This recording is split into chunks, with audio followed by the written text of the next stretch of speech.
apóstolo Paulo escreveu a carta que chamamos de 1 Timóteo para encorajar Timóteo.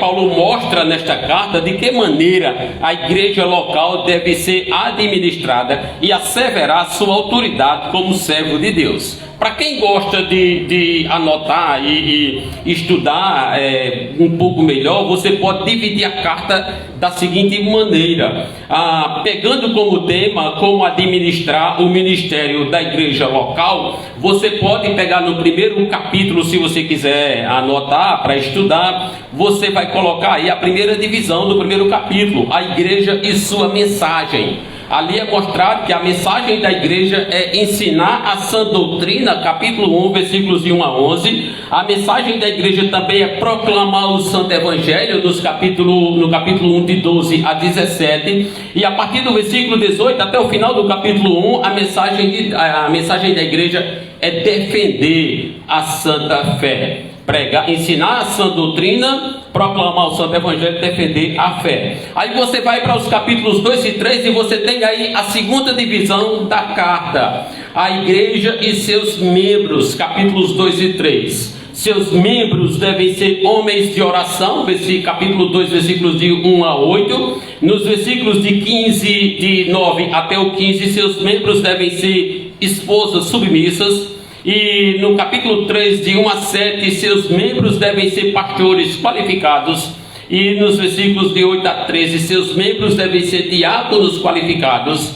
E nos versículos de 14 ao 16, seus membros devem ser cristãos comportados. Aí você vai para a terceira divisão da carta e você pega nessa terceira divisão o capítulo 4 somente. A igreja e seu ministro, a igreja e seu pastor. A igreja deve ter um bom ministro que prega a palavra de Deus, capítulo 4, versos de 1 a 6. A igreja deve ter um ministro piedoso que pratica a palavra de Deus, conforme o pastor muito bem colocou, não somente ser ouvinte, mas também praticante da palavra de Deus, capítulo 4, versículos de 7 a 12. E a igreja deve ter um ministro em crescimento que progride na palavra de Deus, capítulo 4, versículos de 13 a 16. E agora começa então a quarta divisão dessa carta, nos capítulos 5 e 6, a igreja e seu ministério.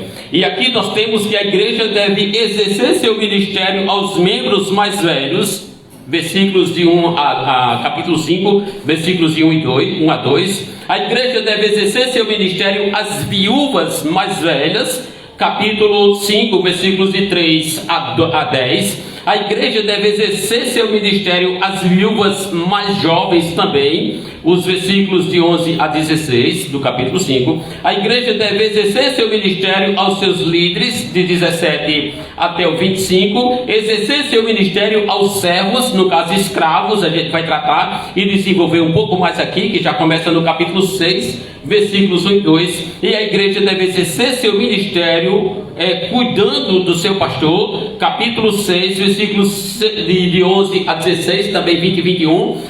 Só um adentro aqui, lembrar que amanhã é o dia do pastor, viu? Aí eu já estou fazendo a propaganda aqui da minha igreja, também das igrejas dos irmãos aí. Amanhã é dia do pastor, segundo domingo de junho. E a igreja deve exercer seu ministério exortando também os ricos, capítulo 6, de 17 a 19. Amados, Paulo ele instrui Timóteo a ministrar a outros grupos dentro da igreja e também manter a própria vida dentro da vontade de Deus. Eu quero que você olhe comigo os versículos 1 e 2. Agora é o teste de fogo para o óculos, né, irmão? Para a gente ver se a gente vê direito, que a letra é muito miudinha, mas dá para ler, acredito. Os servos cristãos, capítulo 6, versículos 1 e 2. Todos os servos que estão debaixo de jugo considerem dignos de toda honra os próprios senhores, para que o nome de Deus e a doutrina não sejam difamados.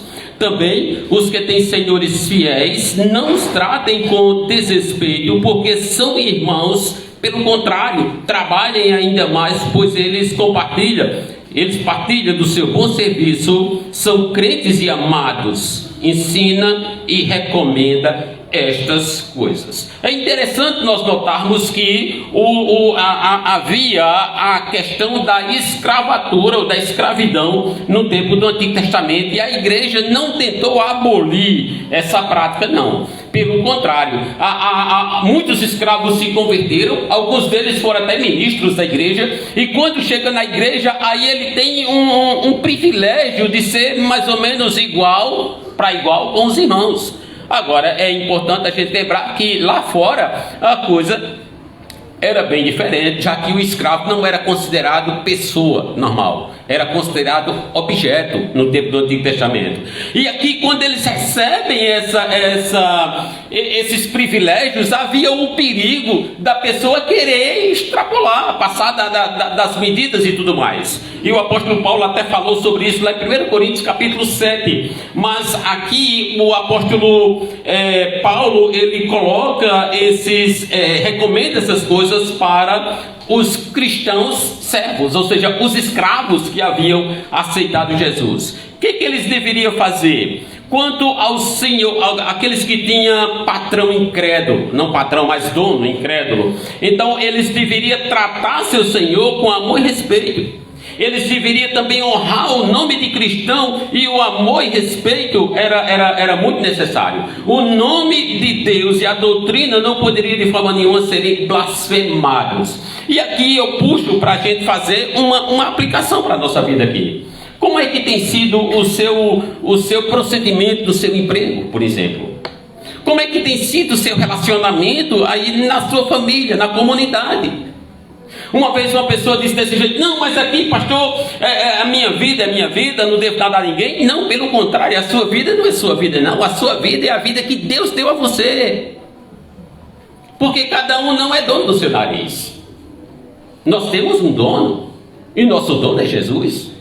Nós somos templos do Espírito Santo de Deus. Jesus nos comprou com o preço do seu sangue. Então não é o meu nome que está em jogo, é o nome de Cristo que está em jogo.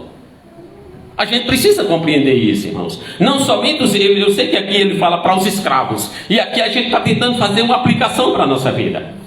Muito cuidado, às vezes a gente tem pessoas que não são crentes, que nos exploram, a gente sabe disso. Eu trabalho para o Estado, apesar de ser um trabalho para o Estado, as pessoas olhar assim e achar que é uma coisa leve, a gente é perseguido lá. Pelo menos eu sou. Eu percebo isso. Eu tenho certeza que cada um de nós, no nosso ciclo de pessoas, quando você trabalha para um cristão incrédulo, às vezes a questão é diferente. E aqui os escravos deveriam ter esse cuidado quando se tratava dos senhores incrédulos. E quando os servos eram servos de senhores cristãos, quando eles eram crentes, a gente vê isso aqui no versículo 2. Eles deveriam amar ainda mais, pois o irmão era fiel de Deus. Como é que você vai achar que não, está tudo bem, porque aí é meu irmão? Não. Aí é que você precisa se esforçar. Aí uma vez o pastor Ricardo Mateus, nos ensinando, ele me disse uma coisa muito interessante. Irmão, se você tiver a oportunidade, ele disse, nunca bota um irmão da igreja para trabalhar na sua casa. Eu fiquei espantado com isso. Eu digo, como é que é? Quer dizer que... Ele disse, não. Porque as pessoas confundem. Não, é irmão, mas precisa manter as coisas separadas. Precisa tomar cuidado com isso. Como? Cozinha no galo. Não, precisa tomar cuidado com esse galo aí. Então eles deveriam amar mais ainda, pois o irmão era amado de Deus. Em segundo lugar, o Senhor era amado de Deus, o patrão dele. E tanto o Senhor quanto os servos são beneficiados pela obediência. Eles são participantes, participam do vosso bom trabalho, o apóstolo Paulo disse. Tem essas coisas aqui. Agora, depois de escrever sobre os servos cristãos, Paulo trata agora da liderança. No caso aqui, os falsos mestres, versículos de 3 a 10. Leiamos. Se alguém ensina outra doutrina e não concorda com as sãs palavras de nosso Senhor Jesus Cristo e com o ensino segundo a piedade, é infatuado, nada entende, mas tem mania por questões e contendas de palavras de que nascem inveja, provocação, difamações, suspeitas malignas, altercações sem fim por homens cuja mente é pervertida e privados da verdade, supondo que a piedade é fonte de lucro. De fato, grande fonte de lucro é a piedade com o contentamento, porque nada temos trazido para este mundo, nem coisa alguma podemos levar dele, tendo sustento e com que nos vestimos, estejamos contentes. Ora, os que querem ficar ricos caem em tentação e cilada e em muitas concupiscências insensatas e perniciosas, as quais afogam os homens na ruína e perdição. Porque o amor do dinheiro é a raiz de todos os males. E alguns nessa cobiça e alguns, deixa eu repetir o versículo 10. O amor do dinheiro é a raiz de todos os males, e alguns nessa cobiça se desviaram da fé, e a si mesmos se atormentaram com muitas dores. Aqui, irmãos, ele falando aqui sobre essa liderança. Ele coloca aqui as características desses falsos mestres nos versículos de 3 a 5. Ele se recusava a manterem-se fiéis à sã doutrina, à sã palavra e também à piedade. Eles eram orgulhosos e o motivo de seus ensinamentos era que esses falsos mestres ensinavam que a piedade é fonte de lucro. E até hoje a gente vê isso espalhado pelo mundo inteiro. Pessoas que dizem que os pastores são ricos. Alguns acham que são ladrão. Eu me lembrei de um pastor que estava no ônibus e um cidadão lá na frente falando que os pastores eram ladrões e tudo mais. Ele não sabia que o pastor estava lá no ônibus. O pastor, eu conheço ele, a maioria conhece, eu não vou dizer o nome não. Mas ele se levantou grandão, foi lá na frente, botou o dedo na cara deles. Quantas vezes eu lhe roubei? A pessoa se tremeu todinha. Mas irmãos, é porque a gente tem uma dificuldade grande de falar de dinheiro justamente por causa disso. Porque os falsos mestres achavam que a piedade é fonte de lucro. A igreja era fonte de lucro. E o apóstolo Paulo diz aqui, olha, grande fonte de lucro é a piedade com o contentamento. Contentar-se é você estar satisfeito com aquilo que Deus tem lhe dado. Se você tem condições de trabalhar mais e conseguir um pouco mais de conforto financeiro, fica à vontade, não tem problema nenhum não. Até porque o dinheiro não é mal, mas o amor ao dinheiro é que é a raiz de todos os males. Tem problema nenhum em você ter dinheiro. O problema é quando o dinheiro tem você. Aí complica. Quando a gente deixa às vezes as coisas da igreja para se envolver com coisas que Deus não aprova, vamos dizer assim. Às vezes para o nosso prazer, para o nosso aprazimento. A riqueza não traz contentamento. E aqui eu me lembro de umas frases da nossa irmã Joaninha, lá, aprendi demais com aquela irmã. Está viva, graças a Deus. Uma irmã, uma vez eu disse desse jeito, irmão, quando a irmã morrer, por favor, me avise. Ele disse, ela está doente? Eu digo, não, eu estou dizendo assim porque gostaria de saber, né? 90 anos. Irmãos, aquela irmã Joaninha, ela é analfabeta de pai, mãe e parteira. Ela não sabe de nada, mas ela me ensinou tantas lições valiosas que eu nem a escola aprendi. Dentre elas, ela disse, pastor, o dinheiro pode até comprar uma casa boa, mas jamais vai comprar um lar. O dinheiro pode comprar uma cama boa, um colchão bom, mas jamais vai te dar o sono. Oi, irmãos, aquilo eu aprendi de uma forma assim, na prática, que você tendo com que você se alimentar, com que você se vestir, com que você viver, estejamos contentes. Ela toda... não, depois a gente vê isso, não vou trabalhar o curso de novo. Oi, irmãos, a riqueza não só não traz contentamento, a riqueza também não é duradoura. Não é duradoura. Conheço tantas pessoas que tinham tanta coisa e hoje em dia acabaram pobres. As nossas necessidades físicas podem ser supridas com facilidade. O apóstolo Paulo coloca isso aqui no versículo 8. E o desejo de riqueza conduz ao pecado e várias dificuldades. Eu não sei se vocês estão, eu acho que vocês obviamente são bem mais informados do que eu. Veja, hoje em dia tem jogadores que estão sendo investigados por falcatrua nessas casas de aposta, por exemplo. A pessoa querendo ganhar mais. Deixando de praticar o que realmente é. Exato. Ô, irmãos, é interessante. Eu estava conversando uma vez com um colega meu e ele dizia: rapaz, eu não sei como é que essas pessoas tão ricas que passam na TV ficam atrás de mais e mais e mais. Eu digo: meu irmão, o pobre também fica.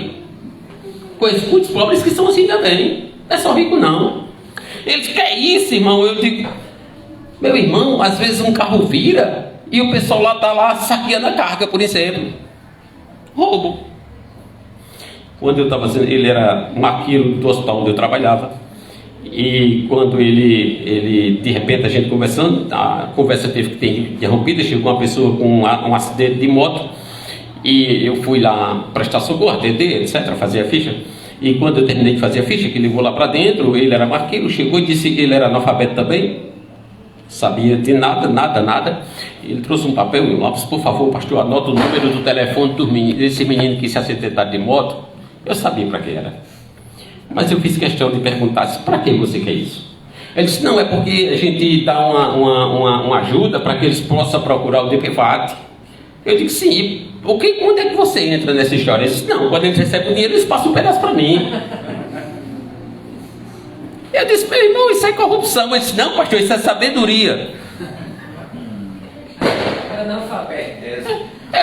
É impressionante. Eu disse a ele: olha, do jeito que o rico faz, o pobre faz também. Agora, isso a gente precisa tomar cuidado para que isso não venha a ser uma rede, um laço para a nossa vida. O apóstolo Paulo escreve sobre os servos. Meu Deus, eu estou passando da hora aqui. Deixa eu só passar rapidamente. Posso?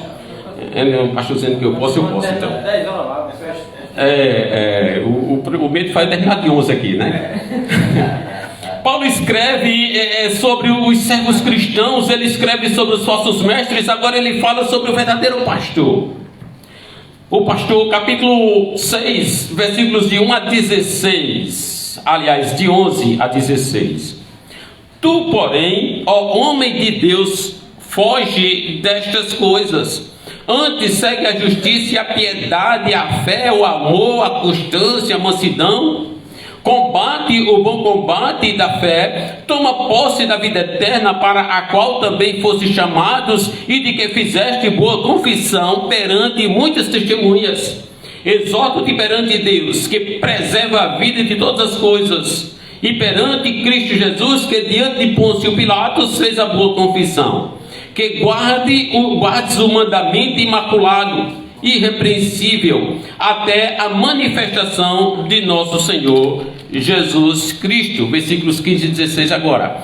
A qual, em suas épocas determinadas, há de ser revelada pelo bendito e único soberano, o Rei dos Reis e Senhor dos Senhores, o único que possui imortalidade, que habita em luz inacessível, e que a quem homem algum jamais viu, nem é capaz de ver. A ele honra e poder eterno. Amém.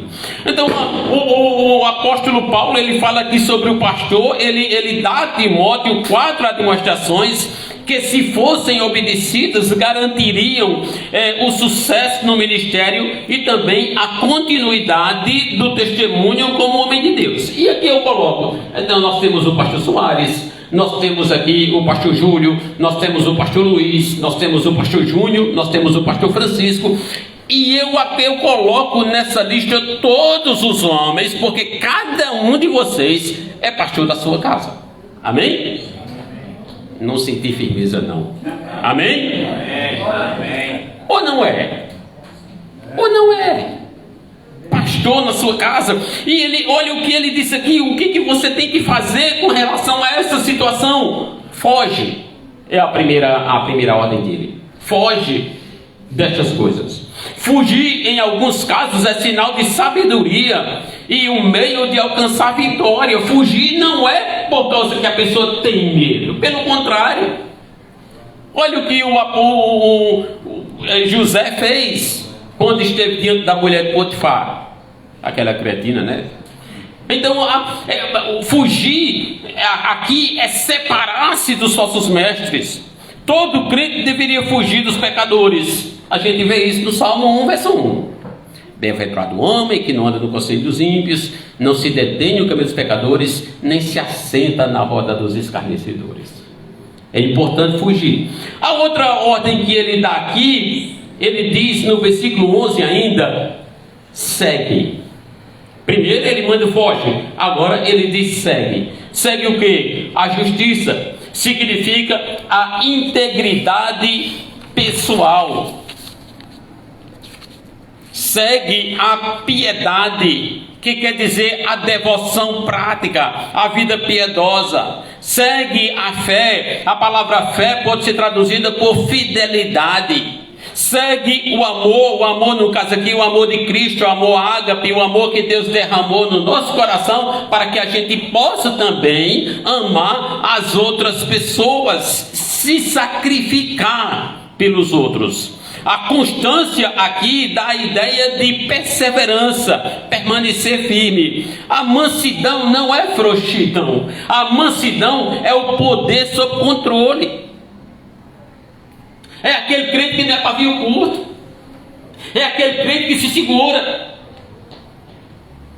E eu estou aprendendo com isso e estou tentando, no máximo assim, conseguir me segurar com algumas perguntas que surgem meio que idiota, vamos dizer assim. Mas a gente se segura. A gente se segura. Tem pessoas que às vezes tratam você com um monte de grosserias e você é preciso que você se segure. Mansidão significa isso. Poder sobre controle. Uma outra ordem que o apóstolo Paulo dá aqui para Timóteo, não somente segue ou foge, depois segue, mas também combate. Versículos de 12 a 16. Esse combate é entre uma pessoa de Deus e os inimigos em redor. É preciso a gente saber lutar. E é preciso lutar com as armas certas. É preciso usar a armadura de Deus na hora da batalha. Uma vez um crente disse sem muita sabedoria que não tem inimigo nenhum. Eu disse, não, pois eu tenho um monte. Eu tenho um monte. Um monte de inimigo. E eu tenho um perigosíssimo, que chama-se Satanás. É o líder dos outros. O líder dos outros. Pô, irmãos, nós temos inimigos. Porque Satanás, ele é real. Porque ele ataca de uma forma com veemência. Porque o desejo dele é matar, roubar e destruir. E para que a gente possa vencer, possa combater esse inimigo, aí você precisa usar a armadura certa. A armadura de Deus. Eu não vou entrar em detalhe aqui na armadura, a gente não tem tempo para falar sobre isso, mas se você quiser dar uma olhada, depois você dá uma olhada lá em Efésios capítulo 6, a partir do versículo 10, que detalha ali sobre a armadura de Deus. A posse da vida eterna é o nosso encorajamento nessa batalha. O outro encorajamento da batalha é o testemunho de Jesus Cristo. E isso é o que mais me preocupa. O testemunho de Cristo, que a gente precisa demonstrar, que a gente precisa mostrar para o mundo que de fato você é salvo. Ô irmãos, como eu acho bonito aquela viúva de Sarepta de Sidom. Não estou confundindo com a mulher sunamita. Quando o profeta Eliseu passava lá e dizia: esse que passa por nós é um santo homem de Deus. Não há, na minha modesta opinião, não há um elogio maior do que esse para um crente. Esse é um homem de Deus. Será que a pessoa da sua rua pode dizer que você é um homem de Deus? Será que as pessoas com quem você trabalha podem dizer: esse é um homem de Deus? Será que sua esposa pode dizer: esse é um homem de Deus? É importante que a gente pense nisso. É importante que a gente trabalhe nisso. É importante que a gente se esforce para que tenhamos esse alvo na nossa vida. Portanto, foge, o apóstolo Paulo disse, segue, o apóstolo Paulo disse, combate, ele disse, e nos versículos 20 a 21, ser fiel. Ser fiel. Deus havia confiado a verdade a Paulo, e Paulo confiou a Timóteo, e era a responsabilidade de Timóteo guardar o que lhe fora transmitido, e não somente guardar, mas também passar diante de todos que faria o mesmo, como é o versículo tema da sociedade, eu ia dizer nossa sociedade masculina, eu posso chamar de nossa, né? Ainda sou membro da igreja, eu não sou pastor Soares. Então, nossa sociedade masculina, 1 Timóteo capítulo 2, a 2 Timóteo capítulo 2, versículo 2. Ensina, transmite, para que possa também transmitir a outras pessoas. Somos dispenseiros, irmãos, da doutrina da fé. Deus espera que sejamos fiéis ao compartilhar as boas novas. Amém? Amém. Me dê só mais um pouco, que eu tenho minha última parte para tratar agora sobre os ricos. A gente termina já. Paulo fala também sobre os ricos, versículos 17 a 19. E ele dá algumas ordens aqui, pelo menos 4, e essa não precisa a gente definir, assim, debater muito, porque são muito claras. A primeira é, a partir do versículo 17, leia comigo. 1 Timóteo 6, a partir do versículo 17 até o final. Exorta os ricos do presente século que não sejam orgulhosos, nem depositem sua esperança na instabilidade da riqueza, mas em Deus, que tudo nos proporciona ricamente para o nosso aprazimento. Que pratiquem o bem, sejam ricos de boas obras, generosos, prontos em dar e prontos a repartir. Que acumulem para si mesmo tesouro sólido, fundamento para o futuro, a fim de se apoderarem da verdadeira vida. E tu, ó Timóteo, guarda o que te foi confiado, evitando os falatórios inúteis e profanos, e as contradições do saber, como falsamente lhe chamam, pois alguns, professando, se desviaram da fé. A graça seja convosco. O que ele fala aqui sobre a grosso modo para os ricos? A primeira coisa que ele dá aqui, versículo 17, seja humilde. Seja humilde. Interessante, humilde não pode nem dizer que é humilde. Se ele disser que é humilde, ele deixa de ser humilde. Humilde é aquele que reconhece que o que tem vem de Deus, que ele não é dono de nada, que o carro que é seu um dia vai ser de outra pessoa. Apertou e desligou, acho. Ok. Não, ele desligou sozinho, acho que acabou a pilha talvez. Aperta de novo, segura. Ok. Ah, bom. Então, seja humilde. Reconheça que o que você tem vem de Deus. Que um dia essa vida passa. Que um dia você vai deixar tudo para trás. Então seja humilde. Uma segunda coisa que ele coloca aqui: confie em Deus, não nas riquezas. Confie em Deus, irmãos.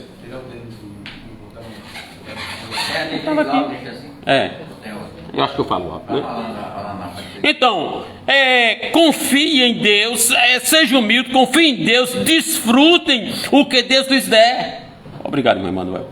Desfrute o que Deus lhe der. E também usem o que Deus lhes der. Irmãos, é muito mais importante você procurar servir, você procurar o Deus das bênçãos, do que as bênçãos de Deus. Pense sobre isso. A última frase de Paulo não é somente para Timóteo, mas para toda a igreja. A graça seja convosco. Paulo pensava que a igreja toda, pensava na igreja toda quando escreveu essa carta. Sem dúvida se dirigiu a todos os presbíteros, não apenas a Timóteo. Como líder da igreja, Timóteo deveria atentar para as palavras do apóstolo. Também todos os membros da igreja tinham a responsabilidade de ouvir e de obedecer. Temos a mesma responsabilidade hoje. Obedeçamos a palavra de Deus. Leia a palavra de Deus. Procure ter intimidade com o Deus da palavra. Ore ao Senhor nosso Deus para que Deus te dê a habilidade de poder ter comunhão com Ele. Isso é uma arte. Que Deus nos ajude. Vamos orar. Soberano e eterno Deus, obrigado.